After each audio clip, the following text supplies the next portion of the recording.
Ladies and gentlemen, your hosts, Michael Wilkes,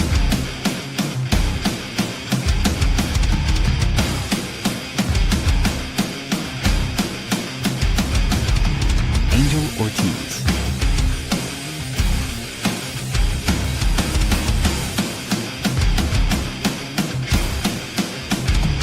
Dr. Chad,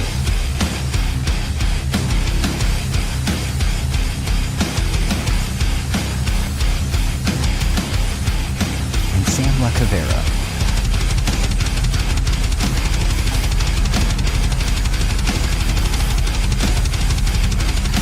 Go check out beardedbrowns.com and be sure to like, follow, and subscribe.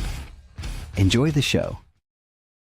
Oh my goodness, it is a Christmas miracle. Look who is next to me, all the way from San Diego himself, Chad. He is real. He's not AI generated. He is an actual person. I got to shake his hand. We got to eat here at the wonderful Original Steak and Hoagies. We're live. Where's Mike, you ask? Well, Mike is probably wrapping gifts. I don't know what Mike's doing. Being a responsible He's adult. probably being a responsible adult, exactly. But me and Chad are here. We're going to go live. We're going to talk about this game. But let me first get this out the way. I'm at the Original Steak and Hoagies in West Park, Ohio. If you've never been to this location, you have to. It is an amazing location. The food is good. What did you have to eat? You don't remember? I was literally looking up. Oh, he was looking at the menu. I had the hot honey hamburger. Amazing. I had onion rings with a side of drink. It was amazing. Cody here is the owner. He served us himself. It was delicious. Chad is looking up his sandwich because I want to get it right. he wants to get it right. 'Cause we're about facts on this podcast. The Whizzy Monster. Whizzy Monster. How was it? Filling. I'm right? not a cheese whiz on my steak guy, and I was like, I'm still going to do that one. It was, I didn't finish it. It was- Full disclosure, I didn't finish it yet. It was incredible. Yes. So come here. We have a new menu, bad ass menu where it's burgers and chicken sandwiches. Really good. Again, the location's in West Park. It's on Warren Roads between Cleveland and Lakewood. That's where we're at. So if you have time, it's open till 9. Come over here, get a sandwich. It's a place where you can sit down. You can talk to Cody, and he can serve you a sandwich, and he can give you his Browns opinion about how he feels about Shedeur Sanders. And you guys can fight about it. We'll sit here and we'll record it for you. Either way, thanks for everyone for tuning in. Share the feed, comment below. Let us know where you're listening from. Like Mike's in the chat. He said, nice to meet you, Chad. Mike, you could have been here, but instead you're in the chat. Either way, it's fine. It's good. It is good to see Chad. Shook his hand. We talked a little bit about the notes. We talked about the food. It's good to see Chad face to face, not just over the phone. Yeah. Over there. How It was feels pretty natural. I was like, oh, it wasn't a weird introduction. Like, No, I don't because know I- you, 'cause I just see you so often, yeah. fakely. every week? So so for those that are new to the podcast, Chad, me and Mike started this, and then Chad came on as a guest of because we were interviewing people that ran Browns backer clubs, and Chad was one of them. And then me and Mike afterwards was like, we kind of like that guy. Let's see if he wants to be a permanent fixture. And he said, yeah, to our surprise. And we're like, sweet. And I talked to Chad about this last week because it was me and him alone again. So you're going to get a couple of math guys that talk about stats and facts, but you might get some Shedeur fans, man. But I said what he brought to the show was something different, and it grew from there. Because for me, I've always been into stats and analysis and facts, but he brought a different level of that to where it's like, hey, guys, this is PFF scores mean something. Me and Mike was like, who PFF scores? But now we're like, hey, PFF scores do mean it speaks more of the game. They don't seem like they mean that much until you get a chance to really like dive into them and compare them to a couple games you watch where you're like, okay, I'm kind of seeing where this fits. And I talked to somebody the other day on X for a little while about how you should not overrate them either. You should look at them in the context of like the information you're looking for. How did guys do in parts of the game I didn't see, or in games I didn't watch, or how are the guys I do watch, if their scores kind of resonate with you and they're kind of scoring to where you're like, yeah, this is kind of what I'm seeing in the game. It gives you a comparison point. So if you're watching Judkins and you're like, Judkins isn't getting a ton of yards, but I just see the talent. I see how well he's playing. you see his PFF score is pretty good, then you feel comfortable looking at his score versus some of the other running backs in the league. And I think that's where it can be pretty valuable. Yeah. So it's meant for it's a tool. It's meant to To cover what use. you don't see. Yeah. People are like, I like the eye test. Like, yeah, but you don't get to see everything. Yeah, you don't see it. So- And the PFF scores does bring it just brings a different element to the game where you appreciate it. Like Mason Graham, for instance, like he doesn't fill up the stat sheet, but if you go to PFF, you'd be like, wow, his run blocking, that's why they couldn't run up the middle, because his game, he was on point. And you don't think of a defensive lineman when it comes to that. You think of, did he get sacks? And sometimes it's about pressure rate. Sometimes it's about him being able to move the running back to the left, where Miles is a better tackle for loss percent. So it's a lot deeper. So that's why we like it.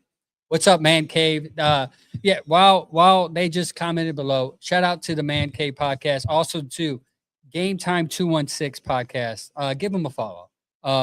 Cody, listen to him. I think it's his stepson. They run a podcast over there, and we're gonna get them on either way. They kind of interview them during the off season. But shout out to you guys. Game Time 216. They go live every Mondays and Wednesdays at 2:16. See the play on words there. 2:16 Eastern Standard Time. It's hosted by Bobby G and Big Mike. Big Mike should meet our Big Mike. Yep. And see who's bigger. I was gonna say I got my bets on our particular Big Mike, but Yeah, Mike is when I first met Mike, he Mike's dropped stature me. is Yeah, no joke. he dropped me off a mic when we first started. And I'm like, he was in the tow truck. I'm like, oh, cool. And I got off my van, and then he hopped off his tow truck, and I still was like, dang, dude, like you're massively What tall. was I looking at? The picture of like him next to Bernie Yeah, Kosar or something? yeah, I was yeah. like, I know Bernie You Kosar's like 6'5". Like what? Yeah, Mike's Mike's tall. towering over this guy. Like Mike is a tall guy. But yeah, come out here to this location.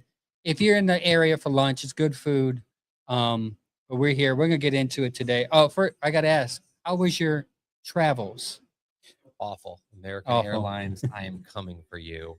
So I'll give the short version of it because I'm too mad, and I'll get madder if I actually tell the whole story. But basically, we showed up at the San Diego airport with plenty of time. Our flight was delayed 20 minutes.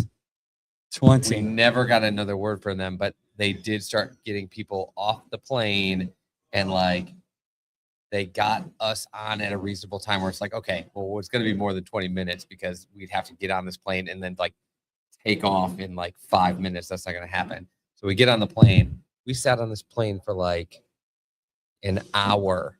So we were already delayed getting on, and then we sat on the plane for like an hour. What turned into like an hour and a half delay after the like it would be 20 minutes. We had an hour and 40-minute layover in Dallas, and I was like, we are gonna have to friggin' bolt to make this layover that we gave us all this time in case there's weather or something.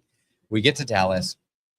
My bag was pre-checked. It was a carry-on, but I checked it because they're like, we can get this plane off the air faster if some people will check their bags. So I was like, I'll go check it. Plus, we're gonna have to sprint to the next airline. I won't bring it. So me and my wife end up getting there.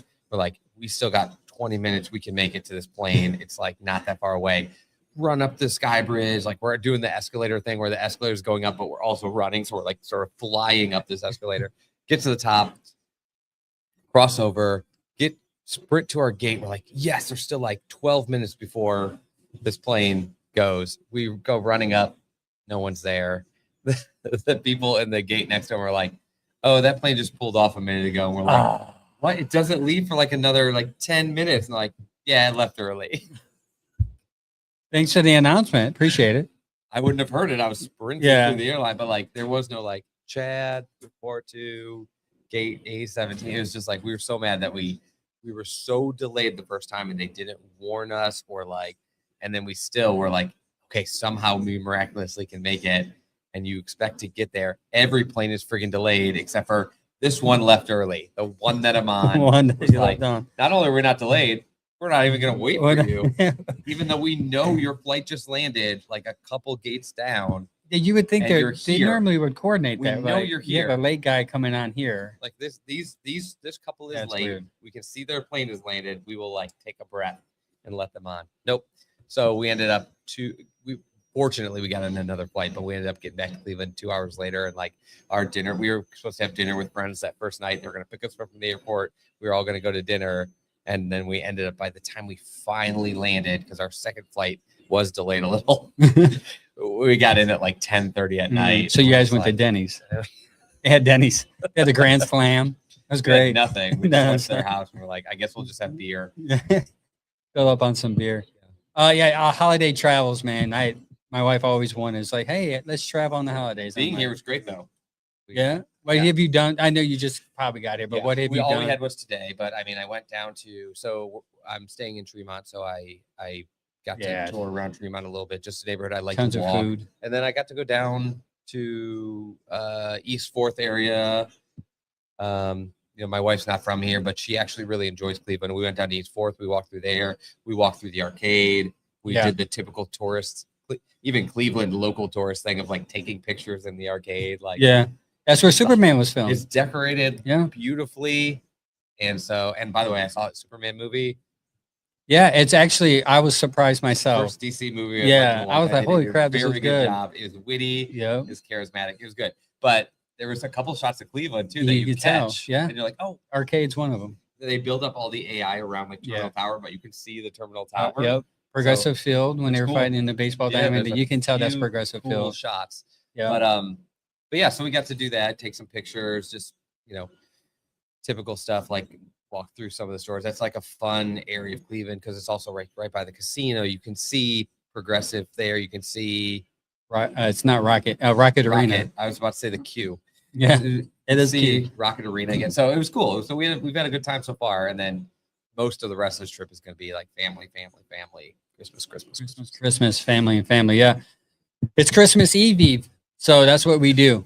Christmas Eve. My kids are excited. We do Christmas Eve. They woke up and they opened up a gift.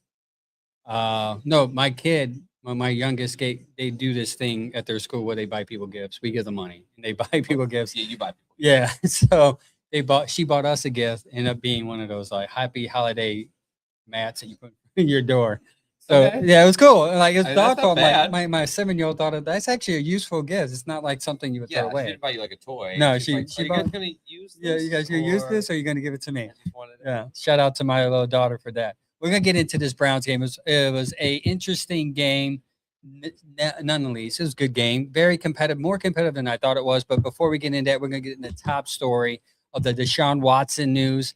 Deshaun Watson has been placed on IR. He is not going to play this year, despite everyone. I know you guys were excited. Everyone's anticipating another quarterback change. Open Shador would get out and Deshaun Watson would win 2 games, but that's not going to happen. He's going to be on IR, which is what we kind of expected, anticipated, especially you with your background, your medical background. You say, guys, it's not happening. Yeah. Even though I like to flirt with the idea that it might. I understand too. I don't hate that they brought him back, given that there's like now they're down to just Sanders and Gabriel. And so at practice, he's been doing so much with Sanders from what we hear. So I think there's probably some merit to like, let's just bring him back. Because if we take him off IR in the window, he can come to practice for 3 weeks during like a pretty critical span. Yeah. And then we can, when he inevitably isn't going to be able to play or start, just send him back. Yep. Can you get closer to the mic? Mike, shout out to Mike. He just texted me. I just want to make sure it sounds good. If this sounds good, let me know in the chat. Either way. So the question comes, right? What are you going to do with that money? The money that, he doesn't play, that big money that is owed to the Browns, that insurance policy. I used Jack Duffin from OBR. Yeah. If you don't follow him on X, that dude's smart as far as like coming down to like the penny and money. Nobody else, and there's people that do it around the league, but there's nobody else that does it for Cleveland the way he looks at the salary cap, roster breakdown, and contracts. Yes, he's very good. I actually am a subscriber to the OBR because they have a lot of good stuff that I recommend. If you run a podcast, those are tools that you can use, like Jake Burns' Browns film breakdown. And podcast, but they also have guys that cover a lot of things that you won't have access to. Yep. Because we don't have, if you don't have credentials, like you made it to practice, but it's not like you get a chance to get the access some others do. So basically he wrote this long article and basically it breaks down to this. the key numbers, like he went through every surgery Watson had, and I didn't know this, but they get money back for every game he missed. Basically, it's prorated. So if he misses a game, you get this much back. And through from the what I insurance heard, policy. after he hurt his shoulder, that next year they upped his insurance following that injury, Yeah, they're like, which is why his insurance is not. I mean, he's going to miss the most games this year, but also I think he had a higher insurance Yeah. level, which wouldn't be that different from somebody like getting in a car accident and then being like, I should probably protect myself with better insurance. I only have liability or whatever, and this car is pretty expensive. I should get better. So from what I heard, they did that yeah, and heightened the insurance, and then good thing they did. Yeah. Because 2023 the shoulder surgery, Browns got only $1 million back. That would be this year, right? Is that how it works? If they did 2023, 2024, 2 years ago. Yes, Sorry, you're right. 20. So we got that money this year. Yeah, we got that money this year. Didn't help. Didn't help much. It's only $1 million. 2024, the first Achilles injury, Browns got back $4.8 million. This year would have been that, or next year, one of those. It's basically it's a year before. We'll get that next year. Yeah, next year. And then in 2026, not this year, 2027, sorry, he will get, because he missed a full season, Browns will likely get 18 to 26 million back in 2026. So it's 18 to 26 million back. So why does it matter? So because a lot of fans get they think the Browns get the full $46 million back if Watson misses a whole season. That's not true. It's actually more likely half of that if you average out the numbers. So that's completely wrong. Even at the best case scenario, they're going to get back half. The catch, the money does not help this year's camp. It goes to credit to 2026. So they are still paying Watson the $46 million this year with no cap relief until next year. Bottom line, insurance helps soften the blow, but it's not a get out of jail free card. They're still eating about $20 to $28 million in dead cap for a guy who hasn't played in 2 years. Which is why I think we'll get into it later, but it's relevant to have talked about that money because it tells a lot of people it's next year we still have Watson on the books and we don't get that extra credit towards the salary cap. So it's really 2027 that the Browns will be able to do what they did in 2020 and like spend big in free agency, trade for a guy that may cost more. And so I think a lot of people think it can be next year, and it's not like they can't do anything. It's just next year, I would imagine it's not the big spending year unless they can pick up guys next year with backloaded contracts where they're like, we can give you, $8 million this year, 18 next year, 24. And Barry's good at that. He's good at figuring out we don't pay you now, we'll pay you later, and then we'll deal with that in a different time. And that's exactly how they maneuver this whole Watson situation. And Chad's right, 2027. And you brought up a good point. Like, is it worth bringing a new coach next year? Because 2027 is going to be a bigger year as far as what they can do as far as moves and who they can bring in as free agency and talent. If we know this, then the guys coming into coach will know. Yeah. It's not like the guy coming into coach isn't going to know. They're not going to have all the assets next year that we want. It would be later down the line. They're going to know they're walking into something similar to what we see now. And so if you have a coach that's like, I'll come in, but I want to make a ton of changes, they are going to have to be patient and know that they won't be able to make them all right away. So basically, you'll have next year with the new coach as a dummy year again. So our Browns fans are going to put. Now you can be lucky and be the Jacksonville Jaguars, and you thought it was going to be a dummy year, but then you're freaking top in the AFC, and you might be going to the Super Bowl. But I mean, it's just weird. We'll see. We're getting into Browns news. Browns talk brought to you by Allstate Insurance. Call Dog White right now and get an insurance quote for next year, and then maybe you'll save more money like the Browns have when they took the Watson insurance. You see how that worked out. Okay, so it can work out for you. I feel like that was our best transition to Doug White this whole time. Yes. Because of the whole Watson conversation. Yes. Shout out to Mike. He actually put that in the comments, which made me think of it. Either way, speaking of insurance, Junkins. Hopefully he has good medical insurance because he got injured this past week. He injured his leg. It looked pretty bad. It looked worse than what it is. Now I'm speaking from someone who did not get injured, who's not in pain probably right now. He looked in pain. Yeah, he looked in He pain. didn't look like one of those guys who's just frustrated. He looked like that. Yeah, I thought he got. That I hurt. didn't realize it until I saw him hitting the ground and hitting his helmet, and I'm like, "What happened to him?" And I had to rewind it back, and I saw like, "Oh crap, he's hurt.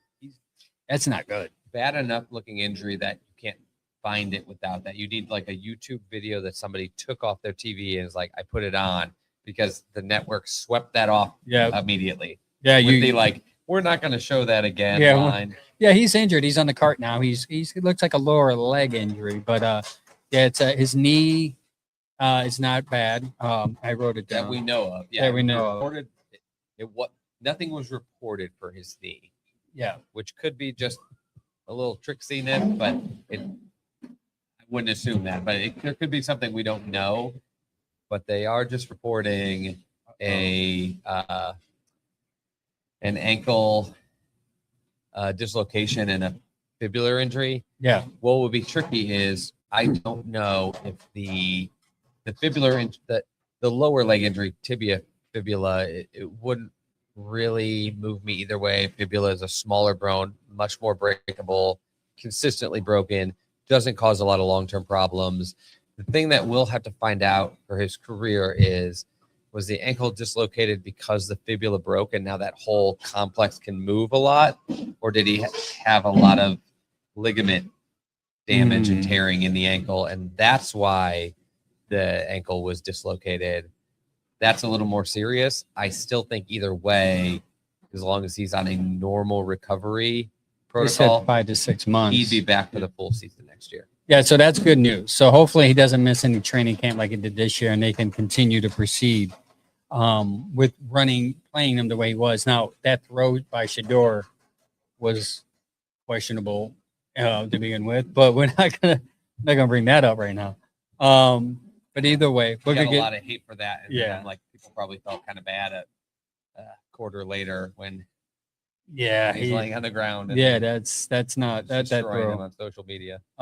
They talked about Dylan throwing hospital walls, but didn't bring that up. We're getting into other Browns news. Browns Pro Bowlers announced.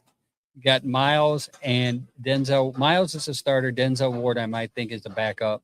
But your alternates are Grant Delpit, special teams, Carson Schlesinger, Harold Fannin Jr., and Quinshawn Junkins, who probably will get substituted in.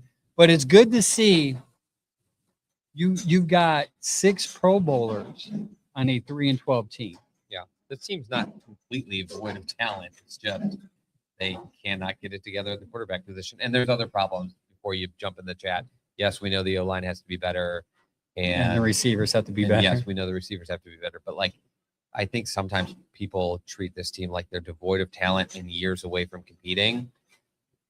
And like, just looking at this, is not only are they not completely out of talent, they have Pro Bowl level talent at every level of the field, multiple levels of the defense, first, second, third level of the defense, and on the offense. Like, I'm shocked Joel Bitonio wasn't a Pro Bowler just by name, although he's not having his greatest season.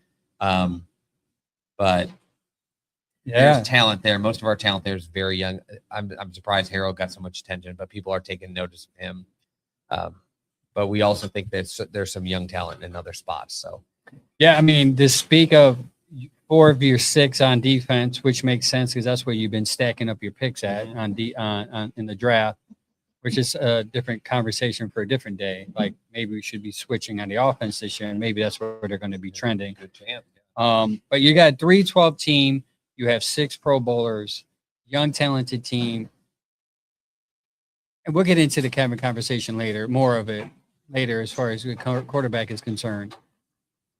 But when people, and I'm not here, if they get rid of Kevin, it's fine. I'm not going to pound the pavement and protest down there. I'm not even at that point. It's just not worth it. It's if they get rid of Kevin, it comes down to one thing: who did they replace him with now? Yeah. Right? It's not about Kevin anymore. It's about. I feel about Kevin the same way I feel about quarterbacks. Yeah, you can try to upgrade for somebody better. you better Hopefully. get somebody better if you're going to do that. if you're gonna make that move. And that's my point. It's like what was expected of him with the talent that is limited on offense.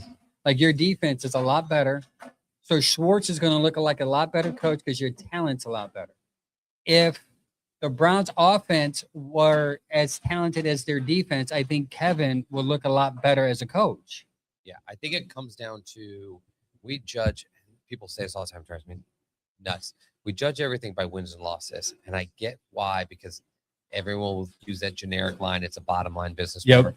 What I want people to judge a coach by is both the offensive coordinator, the defensive coordinator, and the head coach. Is what is this guy doing with the pieces that he's handed?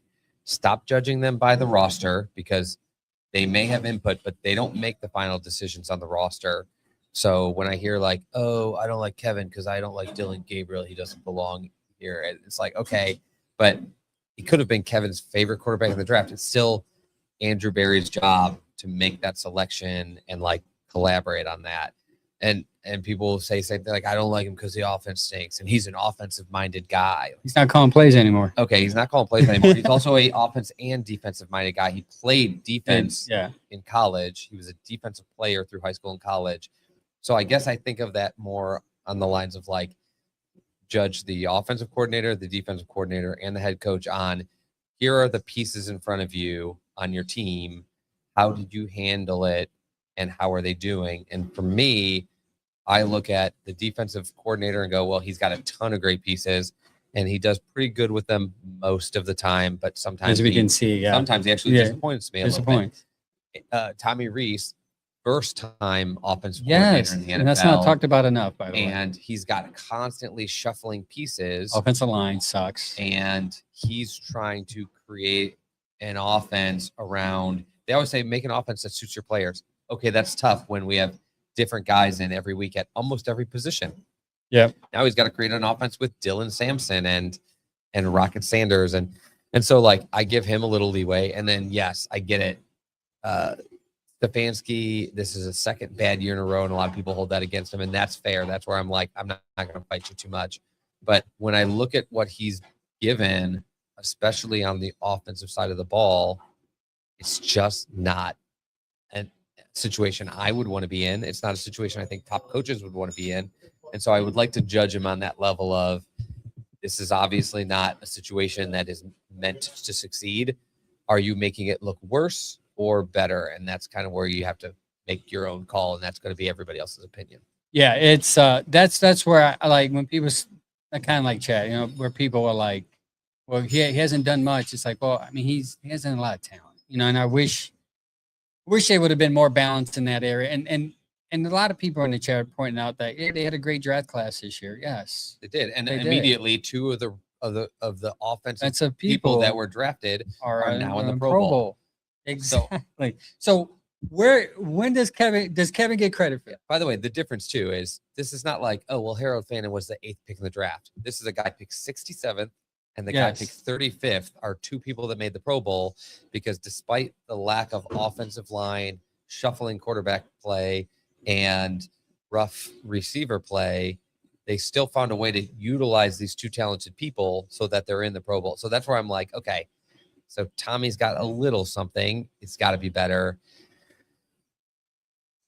It's tough for Stefanski. He's the tough one to judge. But honestly, like I said, I just don't think without a set franchise quarterback, any coach has a really easy route. Yep. So. Yep. Real quick, I want to hit this up. Ryan Ruiz from the Cleveland Crunch. He's the co-owner. He said he's a supporter of the Bearded Browns podcast. Thank you. And by the way, follow our Cleveland Crunch podcast called Let's Go Crunch right now. It's out. Go over there and follow it on YouTube and all the other social media outlets. Ethan's doing a great job with that. But yeah, sorry, I got off topic there. But back to the weekly segment brought to you by the Bearded Bastards Barbecue Sauce. Bearded Bastards Barbecue Sauce. Go to www.beardedbastards.barbecuesauce.com. Mike hates when I use the WW in it, so I did that just for you, Mike. HTTP. Yeah, HTTP / the beardedbastards.barbecue.com. and use the code Bearded15. You save 15% off whatever you get on their website. It's our weekly segment here. It's the one that we've done too much, and it's to the point where it is straight bothersome. It's the good, the bad, and the ugly.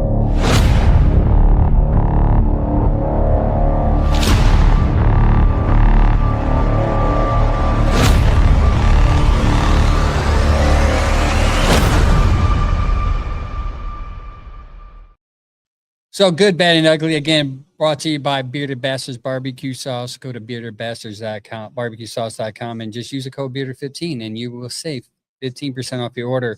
Speaking of good and talent on offense and in junior, it's the Browns rookie reception record with 67. He ended up with 70 total so far this year. He gets the good because of all the stuff that we can be negative about. You can point to the young talent on offense, which Kevin doesn't get credit for, and say, shout out to him. Shout out to the guy who makes us cheer. Also, we're going to get into a little bit more of his stats if you stay tuned. How good he actually has been this year on your Browns team. And once you get talent around him, it's going to be even more scary. You want to do the bad, Chad? Yeah.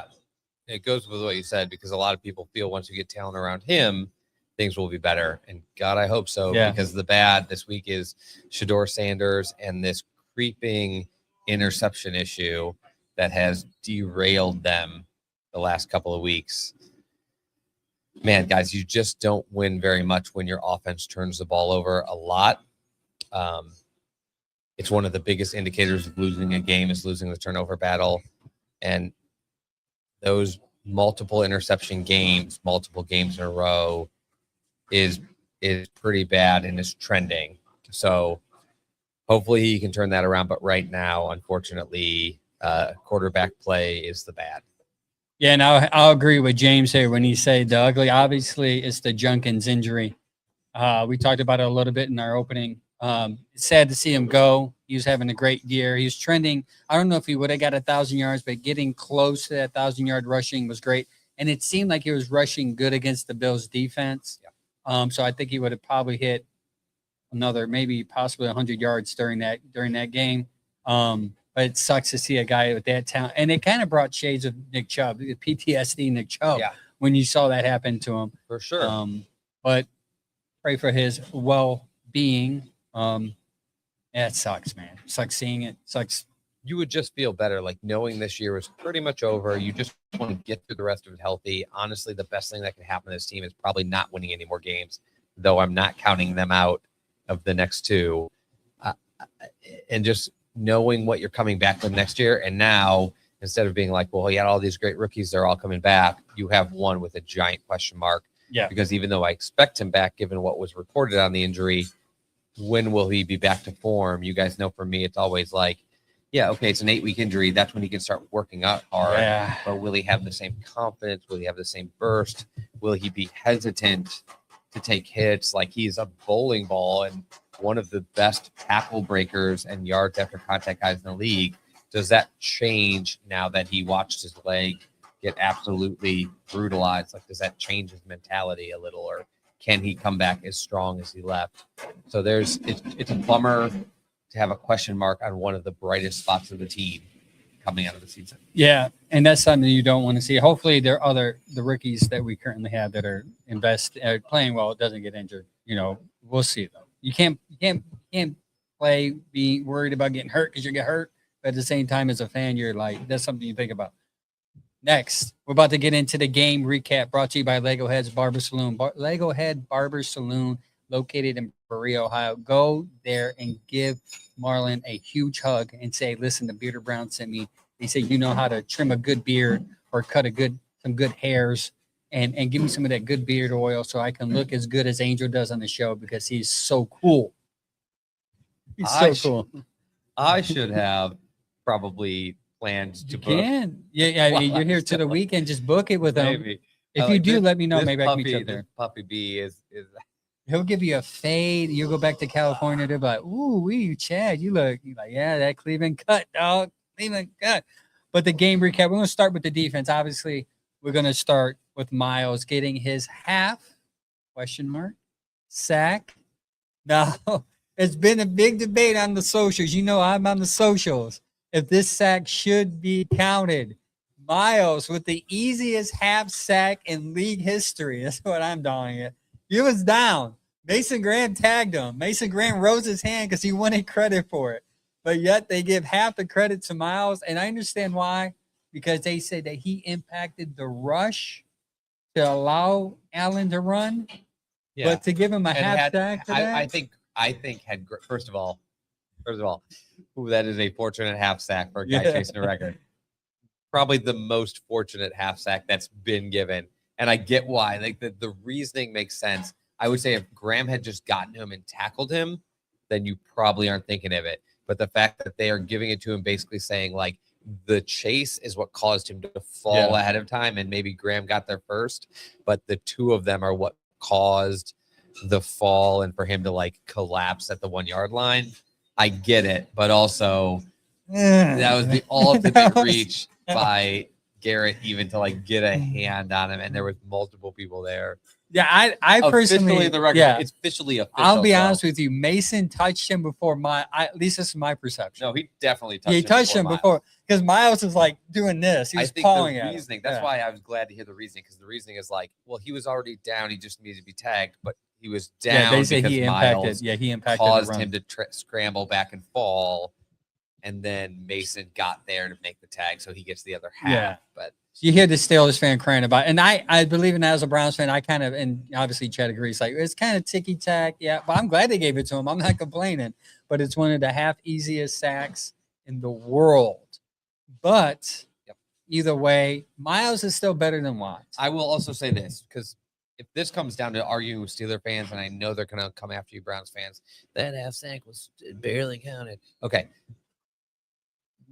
TJ Watt had his sack record and he played less games.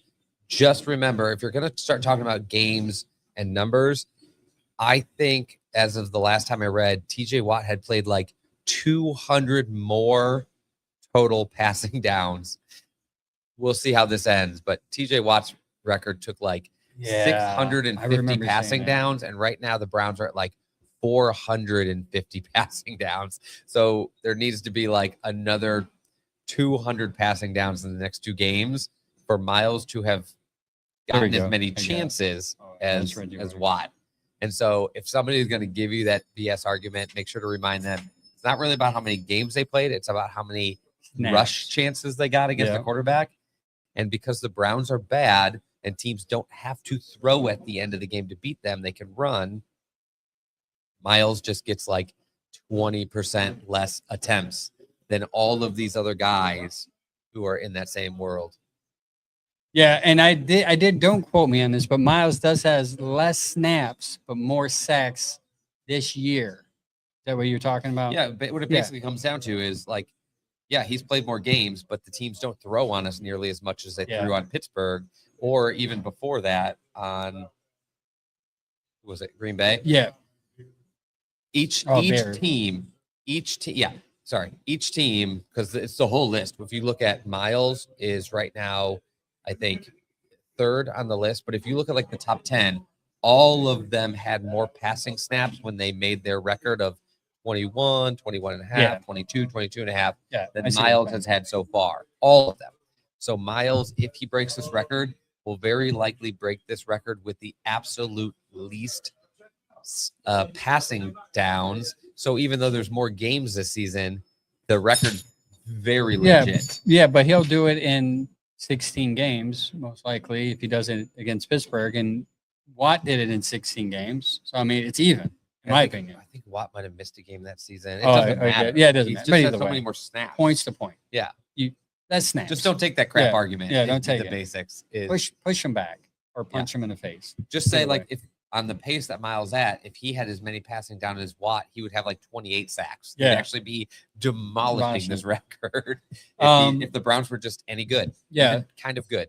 Speaking of the run game this week, actually the last couple of weeks sucked. Really sucked bad. And the question would have to be why.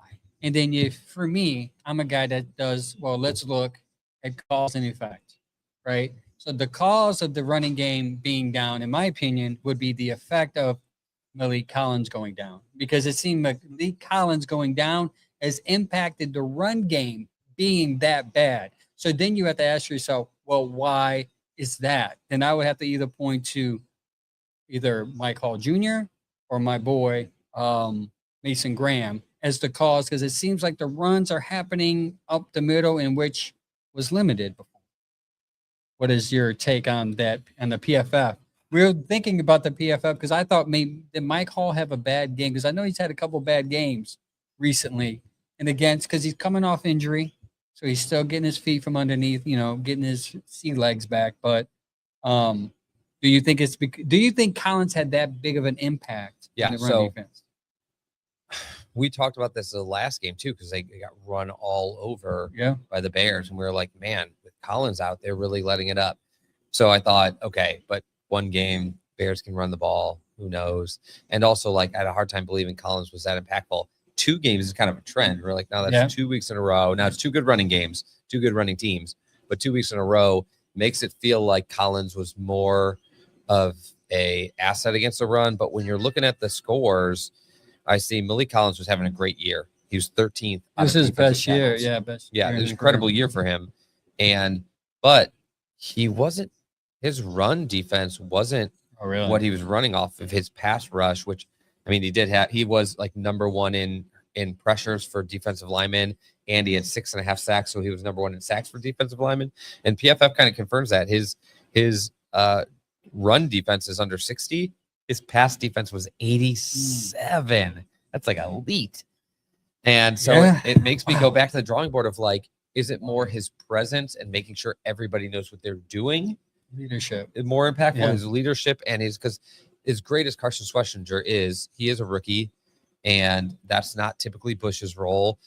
Grant Delpit is way back. Myles Garrett is super elite, but he's not the guy that's on the defense making sure everyone's caught up on the assignment, seeing emotion and knowing what everybody's doing. So it almost makes me wonder if Malik Collins' presence was that important. Was it just his leadership and drive on everybody? Because Shelby Harris had a good game this last game. Mason Graham had a great game. I think Mike Hall is not the player currently that Malik Collins was this year. And I still have hope for him, but that's asking a lot. Yeah, I mean, yeah, and there's some reporting of his work ethic coming off the injury and now, but we'll wait until next year. Hopefully that's not a trend. And it could be actually partly the injuries. Like we talk about that all the time. You're just not great when you get going after an injury.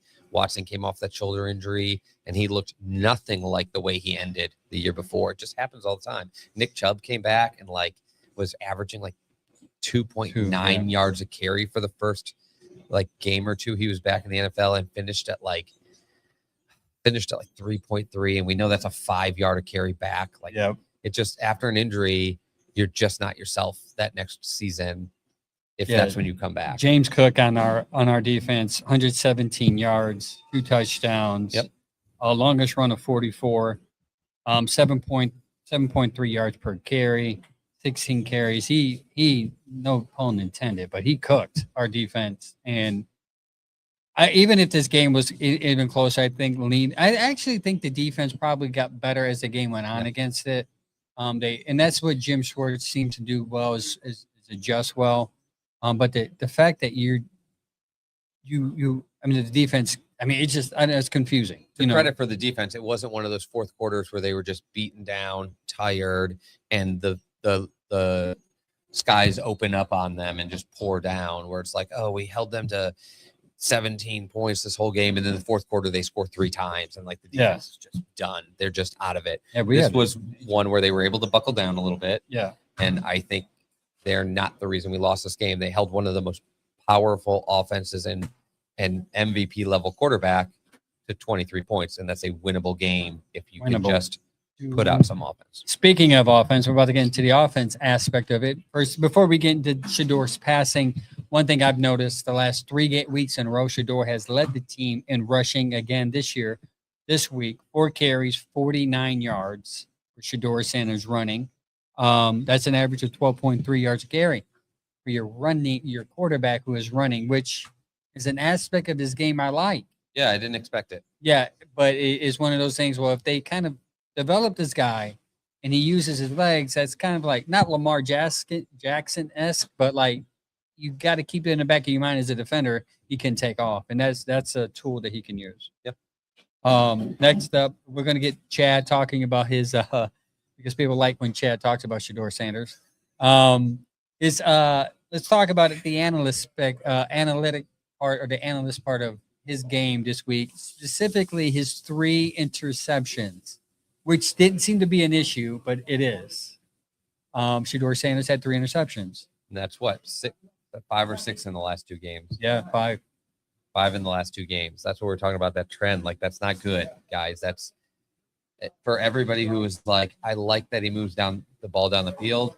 Yep, me too. I like that he can make an explosive play, but what you don't want to be is in Jameis Winston territory, where it's like if you're out there, you can make explosive plays, but teams know if they pressure you, you'll also make big mistakes because then they're going to continue to do that, and you either make them pay for it and they have to change what they're doing, or you succumb to it and they're like, perfect, this is exactly what we wanted. Yeah, sorry, it was 2 interceptions. 2 interceptions with Buffalo. That's what they Buffalo. have. 2 and 3 with Chicago, Three so with it's Chicago, 5. so it's But 5 there's games. 6 within the last, altogether 6 in the last 3 weeks. So you're averaging 2 interceptions the last 3 starts. And that is a recipe in which Kevin doesn't like, is the turnover ratio. Yeah, and nobody does. Yeah, But no one does. I do think it's pretty well publicized that the difference is some quarterbacks are like, I'll deal with the interceptions if you make explosives the other way. Yeah. I think Kevin particularly is like, I would just rather control the ball than risk the interceptions. And so he's just a little bit more pulled back on that. Yeah. He's 157 yards, 1 touchdown, 2 interceptions, a 64.9 passer rating, I believe. And it's worth noting that the Bills have a pretty good passing defense, and people pointed that out, and they're right. Their overall defense is not great. Their passing defense is pretty good in terms of passing yards allowed. The problem is the average passing yards they allow, we still came in below average by like 15 yards. Yeah. So we still couldn't even get up to like what other teams are passing on them. And part of that's because we turned the ball over on multiple occasions. And so that takes away chances to get the passing yards. Yeah, I think Shador Sanders, his air yards that this week was 2.2. So there's a lot of check downs. Now they did do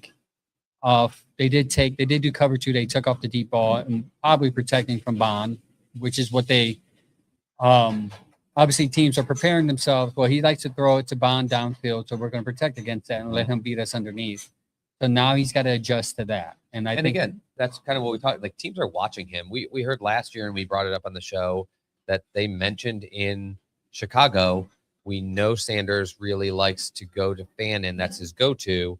So part of our defensive plan was to back off of Fannin and then try to jump routes. And that was how they got one of their interceptions. They just kind of faked Sanders out by giving looser coverage, but then jumped the route on Fannin and got an interception.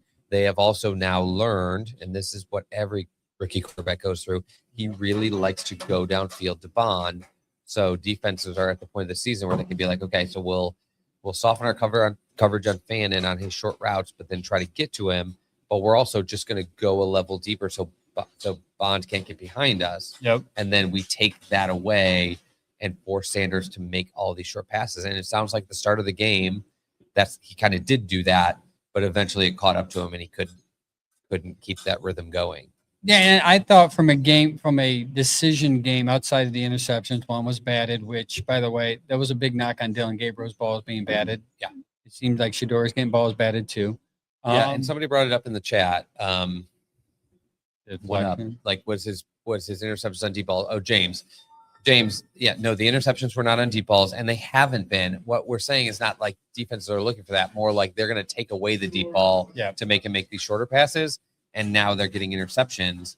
And yes, they were on deflections, but one of them was off Judkin's back shoulder, which is a throw you cannot make to your non-pass Yeah, catching back. So we're going to park it there for a second. A lot of people would say, well, Judkins should have caught that. When I saw the pass, I thought to myself, he should have led it. He should have led the pass and allowed Judkins to catch the ball like this as opposed to like this. And what Chad said. And that's what they're going to say in film. When they watch film, they're going to say, Yep. If it was Jamar Chase, maybe he comes down with it. They're not going to say anything to Quinshon Judkins now because he's out. But if they would have said it, the running back coach would have told him, you got to come down with that. But realistically, when the coaches are looking through the film together, they're going to look at each other and go, dude, there's no way Judkins pulls that down. Like Shador has to lead that pass. It's not one of your receivers. It's definitely not an elite receiver. And it's not even your pass catching back like Dylan Sampson. It's your rushing back. Yeah, I'm not saying you can't have catch, to make it easy, but you have to make it easier catch. Yep. Yeah, you're completely and right the on thing that. too is, and Mike says we're fanboying.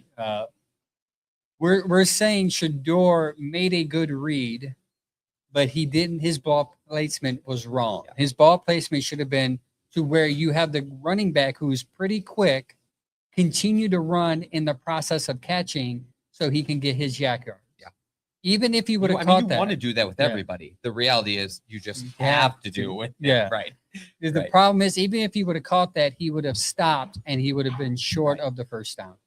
Yeah. And the other thing, it's I worth know talking we're about. nitpicking. I get it, but this is something that needs It's to worth be saying said. though, like Yeah. this isn't a problem I'm worried about with Shador in the long run. He's a pretty accurate See, passer. Dan agrees with He would just agree that was probably not a great ball. Like if they interview him, he's going to say, and he's going to be right, I need to put that ball in front of Quinshon on that.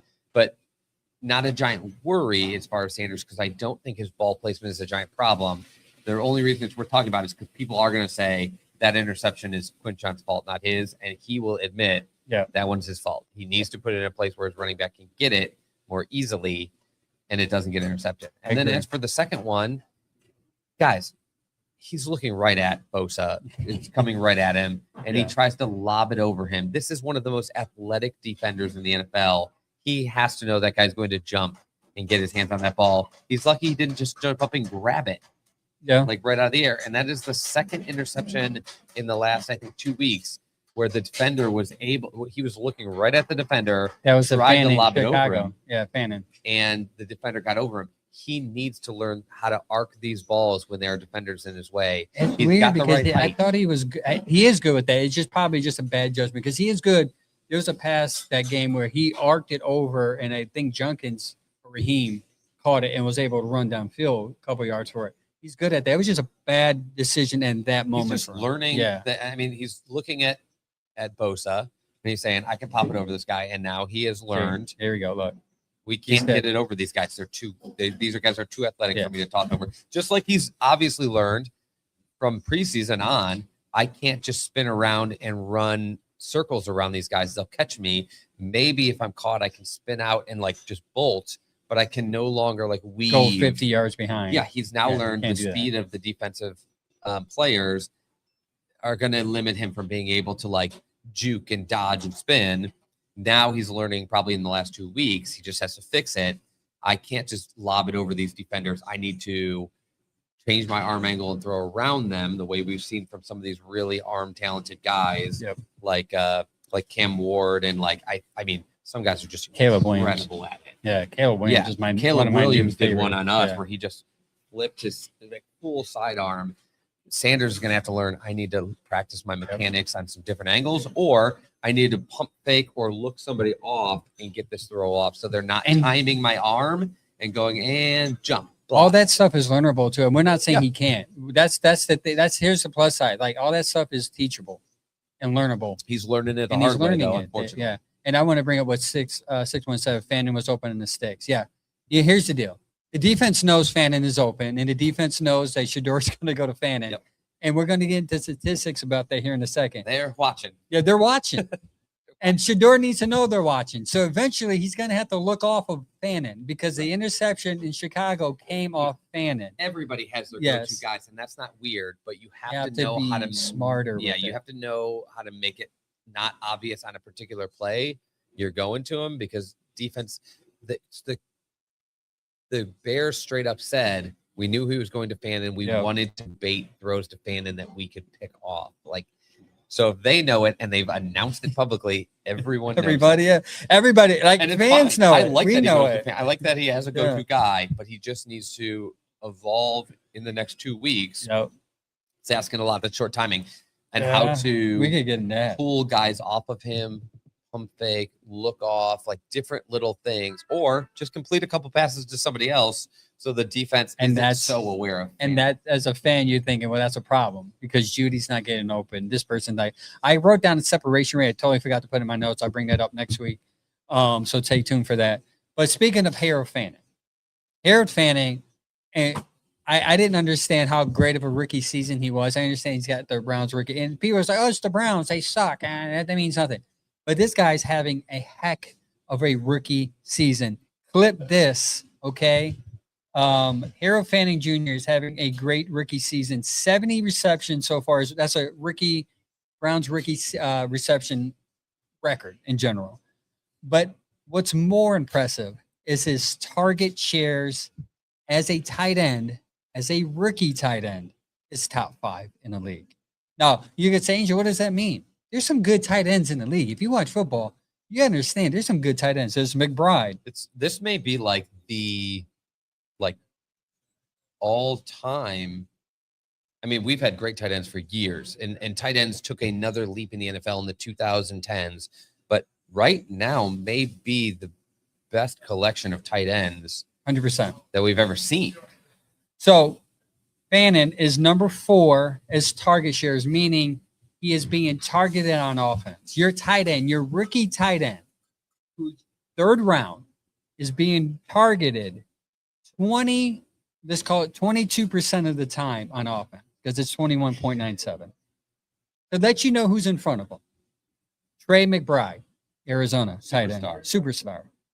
I don't know if you guys heard of this guy. His name's Brock Bowers. The entire Las Vegas offense for 2 straight years. Yes, he's number 2. Kyle Pitts, Atlanta Falcons. He's number 3. Harold Fanning falls number 4. Right underneath him, barely underneath him with 21.16%. George Kittle. Number 6, Tyler Warren. Future superstar. Rookie also. He's gonna be awesome. Number 7, Zach Ertz. And the reason why Tyler Warren isn't as good right now is probably because his quarterback play too. Tyler Warren, number 6, Zach Ertz, number 7, Dalton Schultz, number 8, Dallas Goddard is number 9, and Travis Kelce's number 10. I did a top 12 because you recognize some of these. Tucker Kraft, who's injured right now, he doesn't have much Surprise to do. superstar. Surprise superstar. He's number 11 out of Green Bay, and Sam Laporta, who's Mr. Consistent, is number 12. He's amongst the top tight ends as far as target shares on your team. I mean, these are like the future of the tight end position mixed with a couple of like superstar level vets in George Kittle and Zach Ertz and Dallas Goedert and Travis Kelce. So you have these like all-time high-level tight ends, and then you have them mixed with like every tight end that would have been taken in the first round or should have been over the last several drafts. Yeah. So for a guy that was picked 67th with the Browns' 3rd round pick, surrounded by all of these guys who are either like long veterans or definitely guys that were like 1st round top talents, like that's awesome, guys. So let's put this in perspective as like, let's narrow it down now to the team. So the Browns team, the receptions in which Sanders or our quarterbacks can throw to as far as shares this year.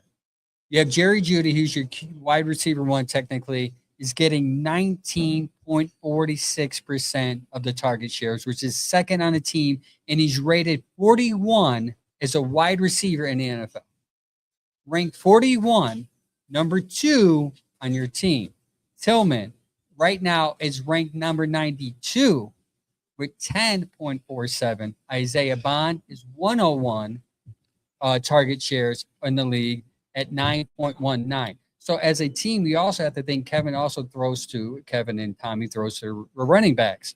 So we have to also factor in Judkins is at 36. As far as running backs, target shares, catching, he's rated 36 with an 8.26%. And Sampson's right behind him, 38 with an 8.10 target shares. So I say all this to tell you, he is leading the team in target shares. A rookie tight end that was drafted in the 3rd round is not only being targeted and catching the ball, but the defenses are planning to play against this kid. Yeah, I was gonna say, it's not just that he's been targeting; it's that he's being targeted in this offense so often. Defenses know he's being targeted that much in this offense, and he's still having an incredible season as far as catches, contested catches, yards after catch, total yards, touchdowns. Like, the guy is just succeeding, even though our quarterback situation has been shifty at best. Defenses are keying in on him, and he's a rookie, like, second day, kind of mid-round guy. Like, if there was an alpha dog, which we don't do on losing weeks, so there isn't one. He would but if be there one. was one, He would be it.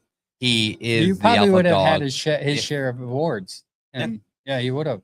And it's too in the chat they bring up the fact that he has good yak yards. That too. He's not only catching and falling, because we have tight ends that did that tier 2, but he's also carrying men, grown men. Cooper jumping every time they throw it to him, Yeah. even if it's chest level. Like, don't jump. Yeah, You're open. Keep running. he's carrying men for yards above what is normal. I think he and Judkins they duel, and this is saying a lot because Judkins, like, yards after contact, tackles broken for a rookie have been awesome. He challenges Judkins in terms of which one of these guys will not go down, which one of these guys is harder to bring down, because both of them refuse to go down at first contact. Both of them know where the first down line is and will, like, tear themselves in half to try to get to it. It is the element that I used to love most about Kareem Hunt's game. And it's, despite everything that's going on around me, my job is to get this ball and get it as many yards as I can. And on every single carry or time that Bannon touches the ball, he feels like he's scraping for every yard every time. And it is a mentality that I need other people on this team to pick up on. When you have this, like, when everybody in Cleveland was, like, obsessed with this Jarvis thing, where he's just basically, like, screaming at the team that we need a better culture, we need enough excuses, like, we need to be tougher. Like, that is Harold Bannon. So I don't know what he's like as a leader in the locker room or anything yet. We'll hear more about that as he comes along as a veteran. Yep. By example, he is who should be getting pointed at every film session as that's how you carry the ball. Yeah. You do not go down. You look for the first down line. You get every yard every time, because 2nd and 4 is so much easier than 2nd and 5. And that is maybe one of the most exciting players that we get to recycle back next season. Yeah, it's exciting to see him. He's obviously, like you say, he's going to grow. He's going to be coming to his own.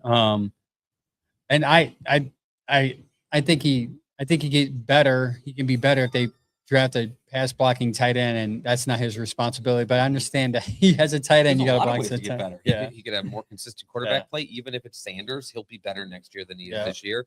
We could have an offensive line that allows more opening. We could have receivers who are more of a threat and pull the defense away. We just said they're keying in on Bannon. Yeah. If we have receivers that don't allow them to do that, if Jerry Jeudy rebounds to form, if they bring in a receiver in the draft, like, there are many ways that the Browns can help Bannon. So to see him doing this well with, like, nothing stacked in his favor will be awesome. And obviously the odds are against him because defense will be planning. Right. Last question on the offensive side. There's a question amongst the social media, amongst the radios. I want to see what Chad's take is on this, that Kevin turns his quarterbacks to be too conservative. Basically, he's turning them to be a conservative Christian Republican. Basically, is what they're saying, that they're so conservative that they lose who they are in the midst of playing the game. The Browns offense is now anti-abortion. Anti-anything. Anti whatever. Okay. Either way, do you agree with that? I see why people would say that, and I actually won't fully disagree. I think there's a mix. I think he tries to reel in quarterbacks because, like we talked earlier, he dislikes turning the ball over more than he values an explosive. And I think there are some head coaches that are kind of more equal, like, okay, you can throw a pick as long as you make a big play here. Yeah. I think he's very That's a like, good we point. want to control the game. So turnovers are, he would be happier with a guy that only threw it 5 to 10 yards at a time all the time, but never turned it over, than a guy who will burst explosive plays, but risks turnovers more. But where I'll disagree, and I won't say he turns them too conservative, I think he wants somebody who can make a play out of construct. Like, I think you want Structure. I think when they looked at him with Watson, like, can you make this work? And he's like, well, if I can teach Watson this offense, his ability to like also extend a play and make something out of nothing becomes a bonus. And so, but what he doesn't want is that to be the default. Like, I want to make plays out of the offensive like construct, or I want to play off timing plays, or I want to run for it a bunch. He wants his quarterbacks to reel that in and only do it like when it's gonna, when you need to make a big play. If it's 4th and 2 and the play breaks down, sure, run around and try to spin it to somebody. But on a play-to-play basis, he would rather you control the ball. So I guess it's I'm kind of doing a cop out, but yeah, I think he does dial quarterbacks in and try to make them more conservative. But I don't think he's afraid for them to make a play in their element. I just think he would rather that was the outliers instead of the norm. I feel I get your point. I get what people say, and I agree to an extent. But what does a coach needs to do? What does a coach need to do when he sees? And I think it's a small sample size with Watson. Again, he was very small. He didn't play here a lot, right? I mean, he was hurt most of the time. He's been hurt. We trash his play, and I'm like, Yeah. God, the guy never played more than 6 games in a row. Yeah. So it's hard. How good could you be? Yeah, that small sample size where it's to me it's hard to agree with. They point to Baker and they say, well, Baker, he limited him, and now look what he did at Tampa. But then when you look at what he's doing in Tampa this year, you kind of see he's coming back to the mean of where he normally would play at. So I have arguments to go against it, but I do see the argument of, you know what, let them play and let him learn from it type of argument. But Kevin's been burnt with that too, because Jameis Winston, he let him play and he threw him out of games. So it's like Kevin is stuck between a rock and a hard place. He says, this young guy, if I don't teach this out of him, he's going to continue to do it, and then I'm not a good coach. Yeah. In the long run, he doesn't want Flacco or Jameis. Yeah. He would rather have 2020 Baker. It's just Baker's play was never the problem. Baker's attitude and the way he interacted with Kevin was more of Kevin's problem. And again, I think they would have been happy to move on with Baker, and they would have made it work if they didn't think they had this one shot at a guy that they perceived to be elite, who was at the time. But there gets a lot of like, oh, he just didn't like Baker. And I'm like, I think he liked Baker enough to play with Baker. I get why Baker would be difficult, and it didn't work out. But like, I think he was able to reel Baker in Baker's 3rd year, and it made him much better. Yeah. People are just equating to like reeling a guy in and making him more conservative is you make him worse. But Baker was flashy in 2018, didn't have a good enough record. Flashy in 2019, but actually, I would say got worse, like declined a little bit. Yeah. And then in 2020, by reeling him in and making him a little more conservative in ball control and allowing him to still make some big plays downfield off play action when it counted, he took us to a 12-win season and a playoff win. That's what he wants, I think, is that in between, like, I want you to reel it in and then be able to threaten with a big play, but I don't want to just spend our time launching it downfield. I want to control the ball, control the game, give our defensive rest time, use the run, like mix it up. So I think people look at Kevin's offense and don't understand that he's not the coach that's going to say, look downfield and then come in with your reads. He's a work your way out there reader. So work your first read's going to be in, second read middle, third read out. I think at times that's his offense. And if he had a quarterback he trusted more, that then maybe he would say like, yeah, fling it. But the quarterbacks he's had that wing it so far have thrown so many interceptions that Flacco in that playoff game, we didn't have a shot. Jameis was really fun to watch. I liked having him here, but once he'd start to like really let it rip, it's oh my gosh, we can't win throwing this many picks. Yeah. And like we said, there's 6 interceptions in 3 games. Teams are not going to win consistently like that. You're going to lose almost all your games if you're throwing 2+ interceptions a game. Yeah, the last 2 games, you're 4 turnovers, 5 turnovers, you're -5. Sanders gets better, and next year he trusts them, and he starts being more successful winging it down the field. I think you kind of would learn to let that go, but you're not going to do it on a young quarterback that you know, if Matt Stafford came here and played next year, I feel like he'd be like, yeah, you can let it rip a little bit because he's been proven to be able to do that. But Gabriel was never going to do it anyway. Yeah, we kind of see Gabriel that. Wouldn't do it. Yeah, we kind of see that. Like he did it with Gabriel a couple of times and ended up being a pancake in the face because he threw picks or it didn't seem like it got there quick enough. I think he has trust, and I think even if you listen to his press conference, he did say where he's getting better. And what I do like about him is his ability to throw the deep ball, and it opens up the offense. I just think the issue now is the defenses know that, so they're playing against it. They're playing that too high now, and Pittsburgh will probably do the same thing. And Cincinnati will probably have a better game because their defense sucks anyways. And you'll see it open up. I am so terrified of the Cincinnati game because I'm afraid we're going to it's win it, happen. and we don't really deserve it's gonna that happen. Win. It's gonna happen. They're clearly a better team than us anytime. I'm worried about the Pittsburgh game because Metcalf's not playing.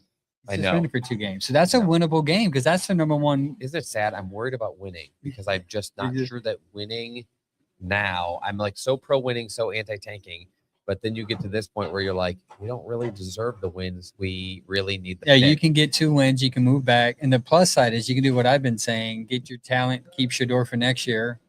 Yeah, see what he does. That's still on the table. I think even if they pick high, that's on the table. Who knows? Somebody might be like, we'll give you 3 firsts for the quarterback. Yeah, and like, I don't love him that much. Yeah. You can have him. We need to make up for the picks that we lost. And 3 firsts, like, okay, we'll give Sanders another run, and some of these firsts are for next year. Thanks, Jets, or whoever. You know, who knows? Okay, we're gonna get into the last segment of the night. This place closes down here soon, so we don't want to be rude.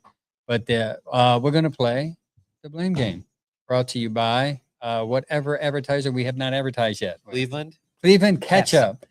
Cleveland Ketchup. Go to clevelandketchup.com and use the code BEARDED for 10% off.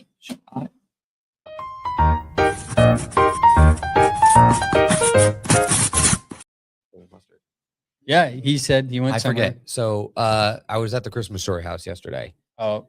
What is the name of the bar that's right across the street? Begins with an R.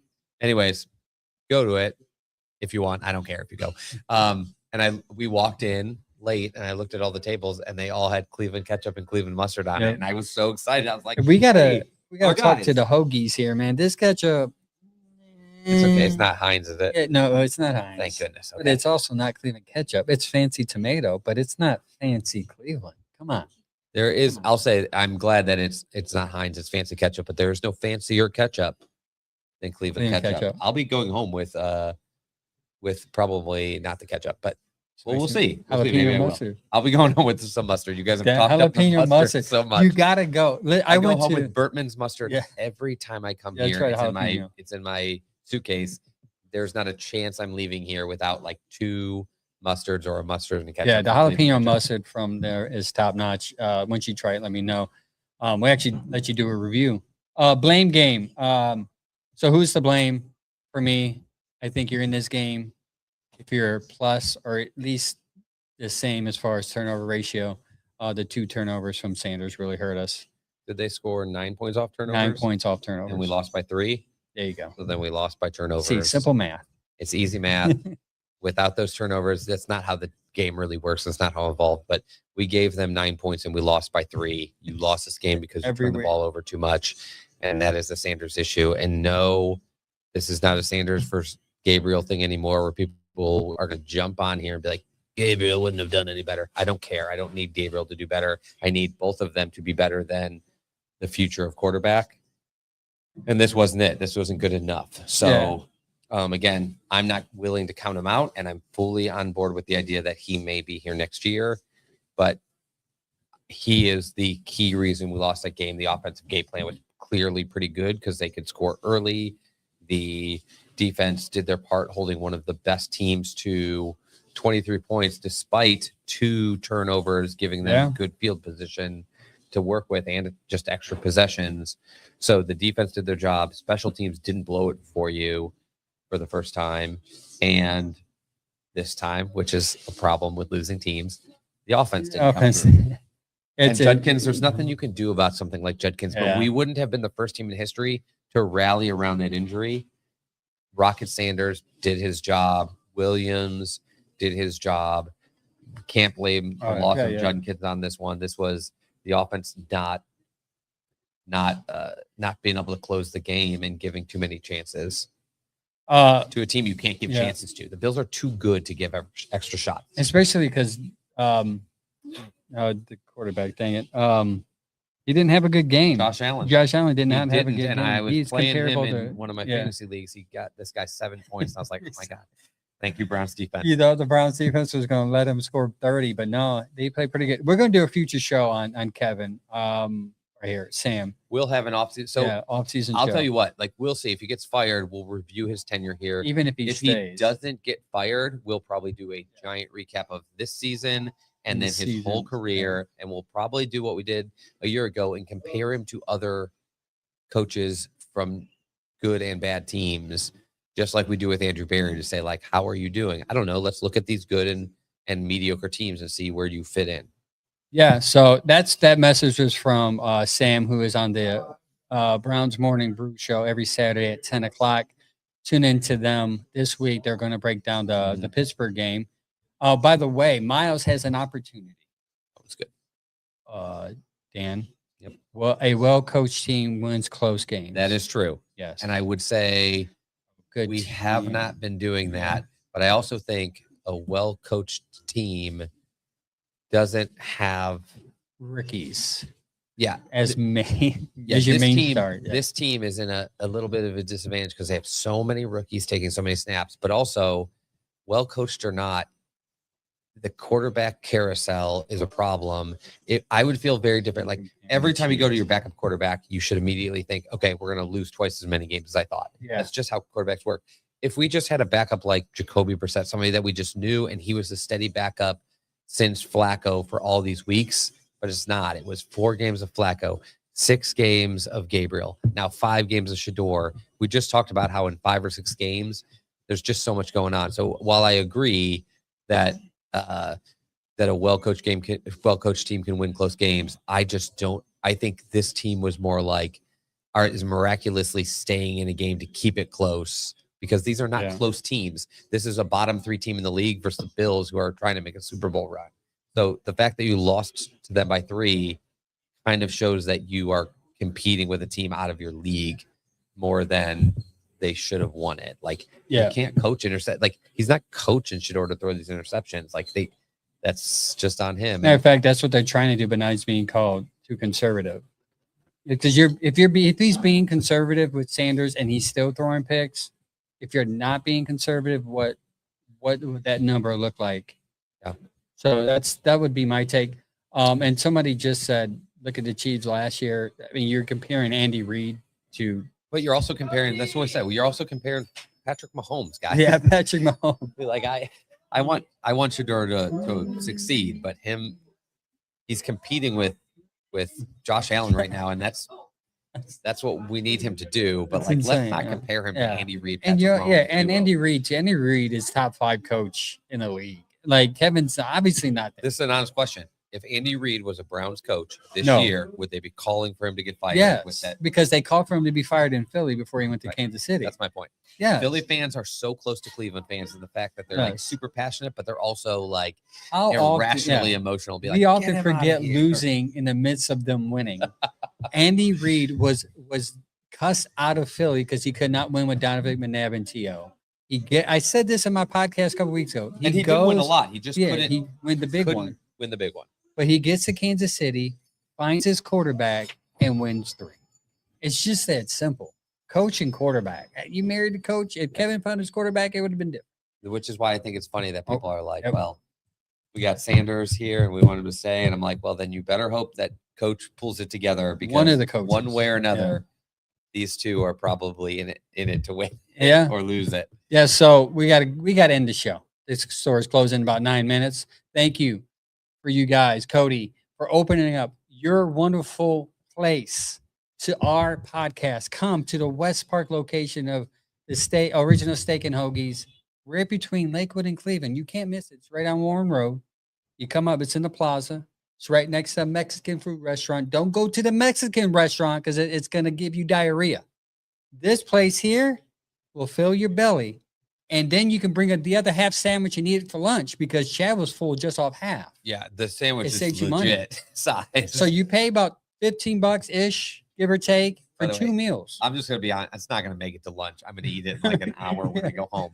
Have a couple beers of it. Yeah. But I couldn't down it in one sitting, and that's impressive because I can take down a sandwich. Yeah, so shout out to them. Come out to support this local business. It's owned by a local guy who lives here. He's not a guy that lives out in California like Chad. He's here. So support He's not him. some West Coast. Yeah, he's not a West Coast guy that comes in and Zoom meets his employees. he's actually meeting. He interacts. And we've been sitting here. Browns gear on right now. We've been sitting here, and he's interacted with every customer that comes in. They know his name. He's very personable, very friendly, and most importantly, he's a local guy. And we're a local podcast and a local sandwich shop. It's not. It's good subs. Don't go to Subway. Don't go to Five Guys. Don't go to Old Charlie's. That's just a weird name to begin with. Come to the original Steak and Hoagies. The original Steak and Hoagies that originated from Philadelphia, in which they know how to build a hoagie. Make it make sense. With that being said, I gotta go. Me and Chet, you want to get a drink next door? It's on the Bearded Browns podcast. All right. Until next time, go Browns. Go Browns.